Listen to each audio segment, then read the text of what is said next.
Voilà, d'autres questions?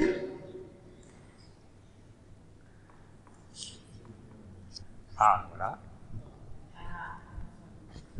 C'est pas obligatoirement une question, mais c'est en tout cas un remerciement vis-à-vis des trois intervenants, parce que je crois que pour nous qui étions dans la salle et qui avons participé en écoutant, ces discours croisés étaient réellement fort intéressants. Je crois qu'il y avait vraiment une qualité d'écoute qui était remarquable. Quand même, peut-être une question, je suis un peu interpellé par le discours prophétique, et j'ai aussi entendu tout à l'heure cette remarque sur le fait que prophète et pouvoir ne faisaient pas obligatoirement bon ménage.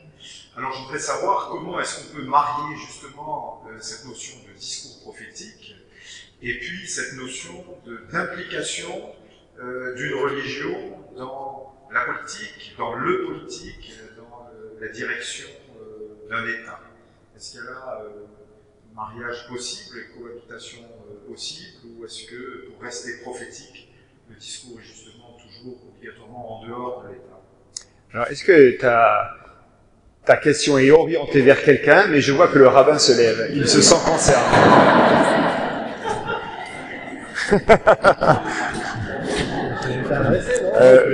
Pas plus d'un quart d'heure, hein, déjà.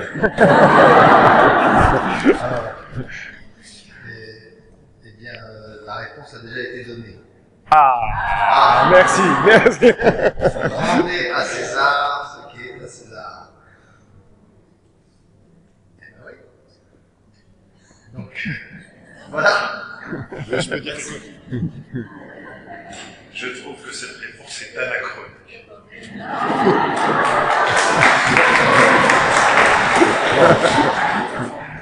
Alors, vous voulez, je vais répondre de façon pas anachronique maintenant. Maintenant, je vais répondre au sein du judaïsme. Au sein du judaïsme, le politique est vécu comme une utopie. C'est un projet de société.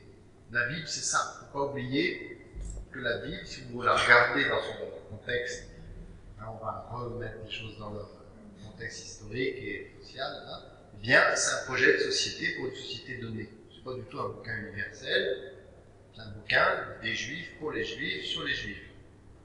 Et la façon dont ils décrivent leur projet, il est clair qu'ils n'arrivent pas à le mettre en marche, puisqu'ils ne cessent de critiquer leurs propres institutions.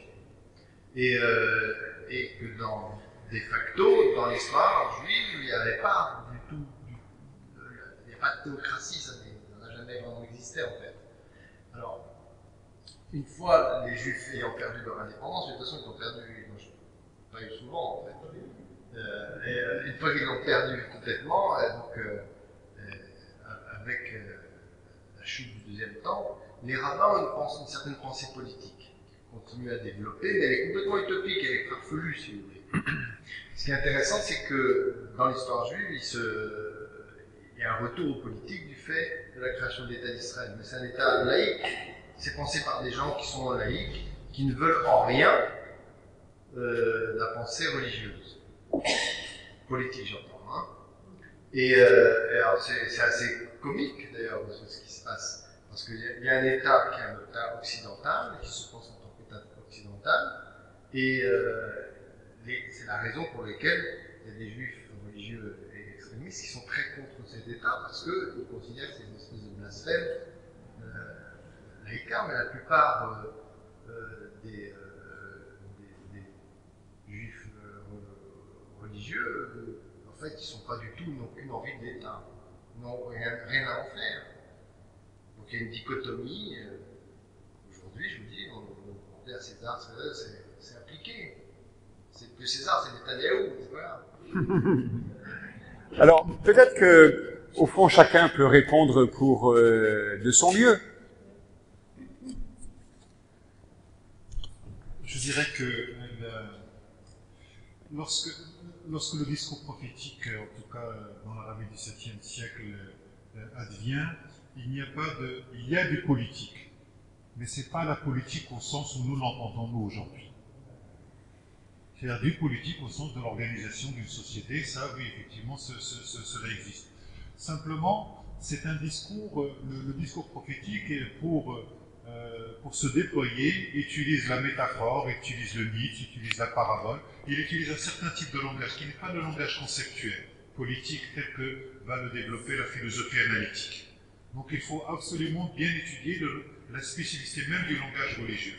Et Mohammed lui-même n'a jamais laissé de testament pour dire que ça va être celui-là qui va être mon successeur. Il n'a pas laissé d'institution politique. Toutes les institutions, que ce soit même théologiques, exégétiques, au niveau de la jurisprudence, font partie de l'islam historique. Et dans cet islam historique, ce que nous pouvons voir, c'est qu'entre le 7e siècle jusqu'en 1258, il y avait deux instances. Il y avait deux instances entre le politique et le religieux. Et le politique ne pouvait absolument pas s'immiscer dans le débat théologique. Donc il y avait bien une distinction des sphères. Ça, c'est au niveau de l'islam historique. Ce qui va se passer à partir de 1258, c'est la confiscation du religieux par le politique. Aujourd'hui, dans l'islam historique, nous voyons à travers le monde musulman, ce n'est pas une confusion entre le religieux et le politique, hein, on dit que l'islam, etc. Ce qui se passe, c'est une subordination du religieux au politique. Voilà ce que nous avons aujourd'hui dans ces états-là. Oui, oui. Non, mais comme ils ne sont pas musulmans, donc si on les rentre là-dedans, on ne va plus les sortir. C'est pas l'heure, c'est pas l'heure. Voilà. Mais ce que je veux dire par là, c'est que le discours prophétique, effectivement, il a besoin, me semble-t-il, à un moment, d'être catalysé dans une institution. Mais le problème, c'est que l'institution, elle n'est pas définitive. Il faut toujours qu'il y ait des gens qui viennent à chaque fois relancer pour dire c'est pas ça qu'il fallait faire.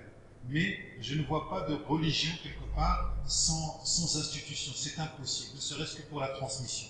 Mais en même temps, il faut qu'il y ait des gens à côté, à droite, à gauche, qui viennent réouvrir cette promesse-là, cette parole-là pour dire c'est pas ça qu'il fallait faire, il faut recommencer. Mais la subversion, elle est toujours au service du vivant, jamais au service de la mort. Merci. Raphaël. C'est un sujet énorme, considérable, et je ne vais pas rentrer dedans, je vais juste faire deux remarques. Je dirais juste quand même, pour souligner l'amplitude de la question, c'est que le christianisme a entretenu des liens, a posé le problème des relations entre les églises et l'État de différentes manières au cours de l'histoire, et le protestantisme aussi. Si l'on prend quelques réformateurs au Moyen-Âge, à la fin du Moyen-Âge, que ce soit Zwingli, que ce soit Calvin, que ce soit Luther, ils ont tous répondu différemment au lien entre les États et les religions. Et pour rester simplement dans le protestantisme, il y a des situations différentes de lien entre l'Église, les églises, notamment l'Église protestante, et l'État, le système monarchique dans certains pays, etc.